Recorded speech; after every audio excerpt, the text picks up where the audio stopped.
Let me first dwell sa ating pong rinig na mga scripture passages for this Saturday. Alam niyo po na continuous po yung ating reading. Ano ba nangyayari kay Elijah? Nagsimula doon sa kanya gift, no, of God's grace to a poor widow who kailan humingi siya ng a piece of bread in spite of their having the last drop of oil and the last grams of flour. And the Lord promised to this woman, if she would be generous, God will not be outdone in generosity. And the prophet proclaimed this, prophesied this. It happened. Second, yung si King Ahab na may asawang Jezebel, meron siya 450 false prophets. Nililin lang, nililihis ang mga tao sa true, we could say, faith in God. Si Elijah challenged in the mount called Muraha in the ranges of Carmel. And of course, God again proved his living presence by making fire come down from heaven in spite of the prophets of Baal even dancing and shouting and asking their God to bring down fire. Never happened. But Elijah prayed that God show his greatness, and for the sake of his people, he showed that he could bring down fire to make the offering of the bull a true sacrifice. And then we see Elijah running because pinahabol siya, pinahanap siya, pinapadakip siya ni Queen Jezebel. Pagod na pagod siya, dumating siya sa part of the ranges of Carmel at doon siya sa isang kuweba, and that's where he was. Namamahinga, pero God told him magpapakilala. And instead of the rains, the thunder, and the lightning, even the earthquake, in that total commotion, God was not there. God was in the stillness of the waves. And now we find him sharing his prophetic role to Elisha. Elijah, Elisha. Elijah. Yahweh, Yah. El. God is Lord. Yun ang ibig sabihin po ng Elijah. Yung Elisha po, sorry, hahanapin ko po yung meaning. Pero tungkol pa rin doon sa Panginoon kay El. So, baka siya si El. Hindi. Si Elisha, simpleng farmer. Meron siyang 12 cows. All of them by tandem, no? 6 in line, no? 2 rows of 6. Siguro, napakatigang ng lupa. Siyempre, nagkaroon ng drought. He needed a kind of quote-unquote cow tractor na para talagang masuyod, maararo ang lupa. And he was employing 12 cows. And imagine ano nangyari. Dumating si Elijah. Nilagay niya yung kanyang balabal as a prophet, yung kanyang parang veil sa ulo. Nilagay niya sa ulo ni Elisha. At ang naramdaman ni Elisha, bakit? Kaya tawag ba ako ng Diyos? Sabi niya, ikaw bahala. Basta nilagay ko sa iyo, parang handing over the prophetic role. Sabi ni Elisha, pwede bang bumalik ako sa tatay at nanay ko? Hindi. Ginawa niya, pinatay niya yung cows. 12 po yan, bulls. At pinakain niya sa mga kapatid. Dito yata nagsimula ang bulaluhan ng Tagaytay. Hindi ko. Ang dami sigurong bulat. 12 bulls na slaughtered and pinakain niya sa tao. Bakit? Anong indication na? Hindi na farmer. Wala na akong bulls. God is giving me a new mission. I will not just be farming my land. I would be a prophet speaking about his word. Change Di ba? Change of lifestyle because change of mission. Hindi lang yun po eh. Sa ating gospel, Jesus is sent by the Father to clarify the interpretation of His laws, ang kanyang kalooban, ang kanyang kagustuhan. At sabi sa atin ni Jesus, in explaining the so-called Beatitudes, hindi lang importante huwag kang papatay natin. Huwag kang magagalit. In fact, huwag kang to commit adultery, makikiapin. Pero hindi, huwag kang may mahalay na isip at mata. Pero may pangalaw, may pangatay. Thou shalt not swear an oath. Huwag kang manunumpa. Just say yes when it is no. When it is no. So tatlo po yung ano. Thou shalt not kill, 5th commandment. Thou shalt not commit adultery, 6th commandment. Thou shalt not bear false witness to the point that you need to make an oath. And that is the 8th commandment. Anong gustong sabihin sa atin ng Panginoon? Ang kalooban ng Diyos, ang kagustuhan ng Diyos, ang nasa loob mo. Ano bang nasa loob mong pagtingin sa kapwa mo, babae o lalaki? Kung yan ay mahalay, yan ay kasalanan. Kung nasa loob mo ay galit, kimkim ng galit, yan ay pagpatay na. At kung sa loob mo, kailangan ka pa manumpa. Kasi hindi ka talaga payak, clear and simple with your statements. Eh parang you already are bearing false oath. So mga kapatid, Jesus sabi, alam niyo yung kalooban ng Diyos. Tingnan niyo ang inyong niloloob. Mas mahalaga po kung kayo'y may ganda ng loob, kung meron kayong utang na loob, kung meron kayong kabutihang loob, kung meron kayong kesa sama na loob. Ang tawag po doon, mapalad. Ano nga po ba ang opposite ng mapalad? Pinagpala ng Diyos ang mapalad. Blessed by God. Sino po ang hindi mapalad? Ang tawag po sa kanya, PJ? Sawing palad. Tawawa naman.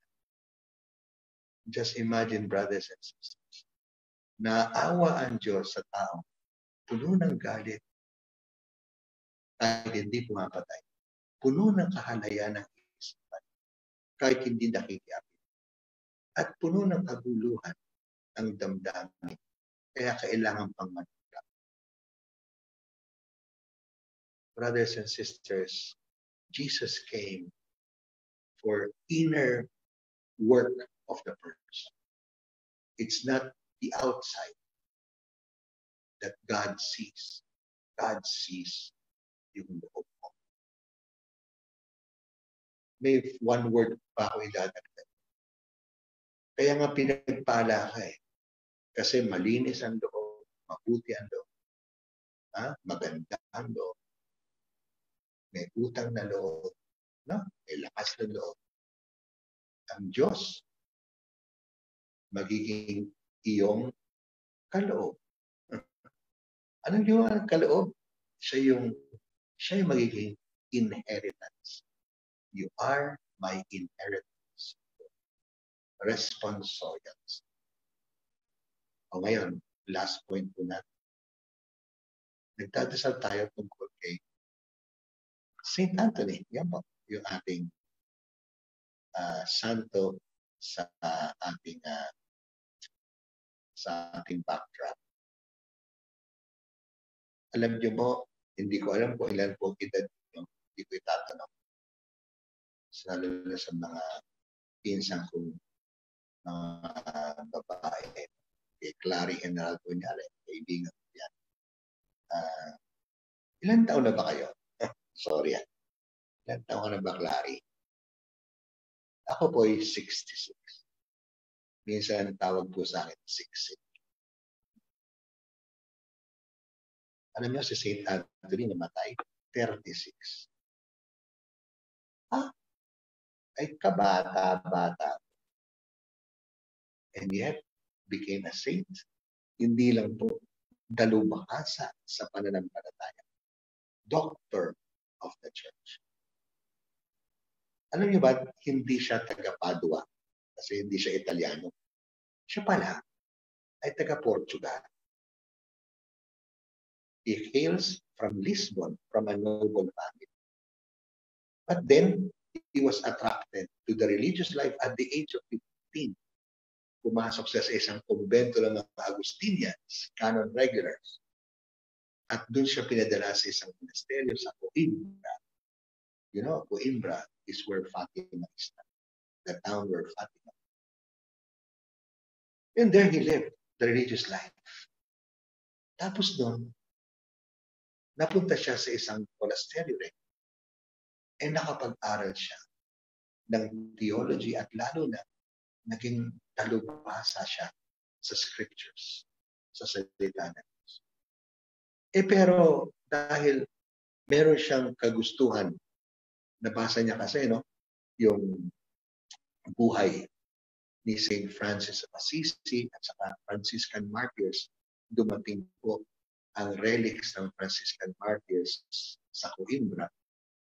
Nainganyo siya, kilalanin ng mga Franciscano at lumipat siya sa mga Franciscans. Nabigyan siya po ng permiso maging preacher kamukha ng mga Franciscans. Mendicant, humihingi po ng abuloy sa kanilang pagkain because of poverty, pero ang kanilang buhay is a witness of God.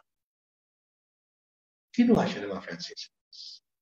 Dinala po siya sa Sicily ng Diyos. Kasi papunta siya among the Muslims to preach. Alam niyo po ba, nagkaroon ng typhoon, dinala yung kanyang boat sa Sicily, sa south ng Italy. So, doon siya napadpad sa Italy. Tapos, iniakyat siya sa general chapter ng mga Franciscans sa north, doon sa may Assisi, at pinadala siya sa isang kumbento. Alam niyo, nangyari sa kumbento, ginawa siyang dishwasher. Bata siya I think he was 25, 28 years old. Ginawa siyang dishwasher, paglinis, simple lang. They did not know his intent. Nagkataon po, itong mga Franciscans at saka Dominicans, pag nagpipiesta, kunyari piyesta ng Franciscans, ang nagpipreach Dominicans. Pag piyesta ng Dominicans, nagpipreach ng Franciscans. Siguro may common festivity daw. Hindi alam ng dalawang grupo kung sino ang magbibigay ng preaching. Nagtaka sila, walang handa. Alam niyo yung superior sabi, Anthony, ikaw nga magsalita. Kunti lang naman yan Oh my God. They did not realize what an intelligent but very effective preacher si Anthony. So from that time onwards, nakita ang kanyang talent. And of course, in his humility, he did not hide it. But when he was asked to do the task, he shared his gift. And from then on, he was sent to become a preacher against heretics. Kasi nililihis ng mga taon to sa Diyos. The so-called Albigensians of France and the Neo-Manichaeans of Italy. Naging kilala siya as the hammer against the heretics. Talaga napupukpuk niya ang mga taong ito sa kanyang mga sinasabi-sabi, natatalo niya sa kanyang reasoning. He was so effective. Yun, pinadala siya sa university town of Padua to become a teacher of theology. Ang maganda sa kanya, pumunta siya sa Padua not to be just a professor, but he became a servant ulit. Ang dami pong nagpupunta. Pag siya'y magpipreach, the night before daw, maraming tao na natutulog sa simbahan para meron silang place to sit on. Pero he was open to the poor. He helped the poor. And then miracles came one after the other. Ito ngayon po ang mga urban legend. Talaga bang si St. Anthony meron dalang child Jesus? Well, ang legend po ay isang araw nakita si Anthony nasa isang garden, nakikipaglaro daw sa Holy Child. Yan. Nabansagan siya na with a child Jesus. Kasi may karga daw siyang bata. Sabi ng nakakita sa kanya. So, parang there were signs. No? Siguro walang bata. No? Pero yung nakakita sa kanya, natanaw ang presence ng Diyos bilang bata. Alam niyo, yung bata, malapit sa mga pure of heart, sa mga simple, humble. And Anthony was not Franciscan.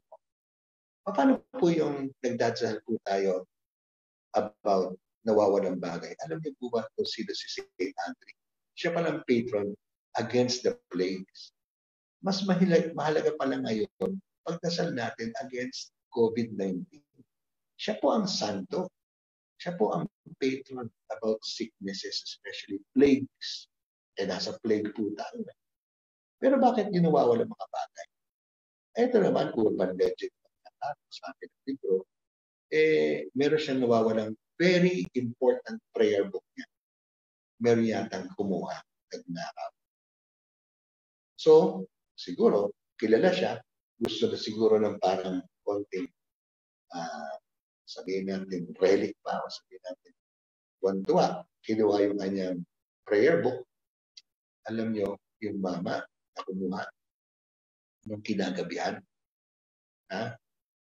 sa kanyang dream, nilapitan siya ni St. Anthony. No? Sa kanyang panaginip, and nakita daw niya sa St. Anthony. Tapos, binalik niya yung. Tapos doon, nagkaroon na ng legend na kung kailangan niya mahanap ang isang bagay, mahanap niyo kay San Antonio. Last point po, pag pumunta po kayo sa Italy, siyempre, ang santo ng Italy, si San Francisco. San Francesco de Assisi, na founder. Ay, nakilala ito ni St. Francis. 1231 namatay ito. So, andun pa si Francis of Assisi. So, he was one of the pioneers of the Franciscan order. Pero, ito maganda po. Itong si Anthony. Pag pumunta kayo sa Padua, kung si St. Francis of Assisi is the Italian, the saint of Italy. Sa Padua, pag tinanong nyo, Il Santo, the saint, isa lang po yan, si San Antonio. Il Santo, the saint. Mga kapatid, nakilala, a very humble, simple, but yet erudite, learned, ang dami niyang talent. At the age of 6, he passed. Like a comet in the sky.